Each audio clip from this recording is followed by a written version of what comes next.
শুভবিবাহ সিরিয়ালের আজকের আপডেট এপিসোডের শুরুর দৃশ্যে দেখা যায় সুধা অচেতন অবস্থায় বিছানায় পড়ে আছে। সেই সময় নকল তেজ ধীরে ধীরে তার দিকে এগিয়ে আসে, যেন তাকে ছুঁতে যাচ্ছে। ঠিক তখনই দরজায় জোরে ধাক্কার শব্দ শোনা যায়। চমকে উঠে সে বিরক্ত গলায় বলে ওঠে, এবার আবার কে? দরজা খুলে বাইরে তাকিয়েও কাউকে দেখতে পায় না।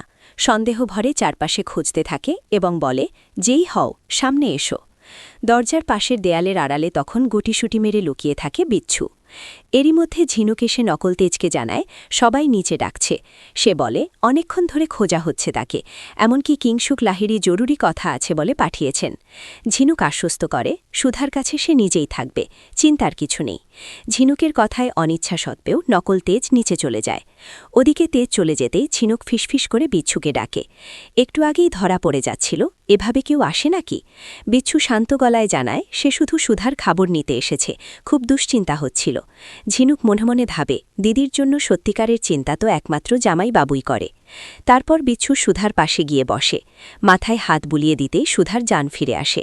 চোখ খুলেই সে বিচ্ছুকে জড়িয়ে ধরে কেঁদে ফেলে। অন্যদিকে বাসর জাগার আয়োজন চলছে। কিংসুক লাহিড়ী আর রেশমি একসঙ্গে বসে আছে। রেশমি বলে যেহেতু সে এই বিয়ে করেছে, মেয়েটিকে তাকে মেনে নিতেই হবে। দাদাভাই নিজের হাতে পাত্র পছন্দ করেছে, তাই নিশ্চয়ই ভুল সিদ্ধান্ত নেয়নি। কিছুক্ষণ পর জ্যোৎস্না, আশুতোষ, সমুদ্র আর তরিতা এসে যোগ দেয়। হাসি ঠাট্টায় জমে ওঠে আসর। এই সময় নকল তেজ সেখানে হাজির হয়ে কিংসুককে জিজ্ঞেস করে তিনি কি তাকে ডেকেছিলেন। কিংসুক অবাক হয়ে বলেন তিনি তো ডাকেননি। তখন ঝিনুক বিষয়টা সামলে নিয়ে বলে সুধা অসুস্থ বলে আসতে পারেনি, তাই তেজকেই সবার সঙ্গে থাকতে হবে। তেজ বিরক্ত হলেও মুখে কিছু বলতে পারে না। এদিকে ঘরে সুধা বিচ্ছুকে জানায় ওই লোকটা অনেক সময় এই ঘরে কাটায়, নিশ্চয়ই এখানে কিছু না কিছু প্রমাণ লুকানো আছে। দুজনে মিলে ঘর তল্লাশি শুরু করে। আলমারি বন্ধ দেখে সুধার সন্দেহ আরও বেড়ে যায়। চাবি খুঁজে পেয়ে খুলতেই দেখা যায় ভেতরে সারি সারি ওষুধ। বিচ্ছু অবাক হয়ে বলে মানুষটাকে তো অসুস্থ মনে হয় না, তাহলে এত ওষুধ কেন?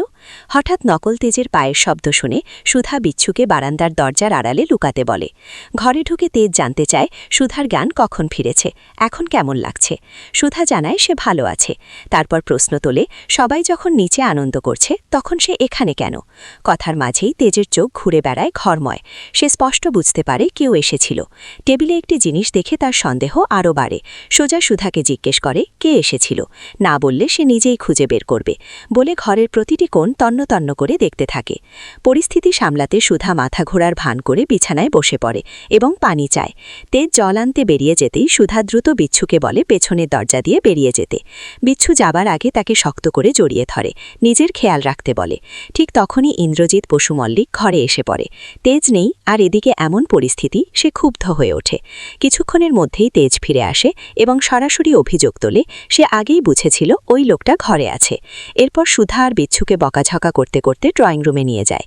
সেখানে ঠাম্মি কড়া গলায় বলে সুধাকে শেষবার সুযোগ দেওয়া হয়েছিল নিজেকে বদলানোর জন্য, কিন্তু সে এখনও একুয়ে। তেজ রাগে বলে যদি আবার ওই মানুষের নাম নেয় তবে ভালো হবে না।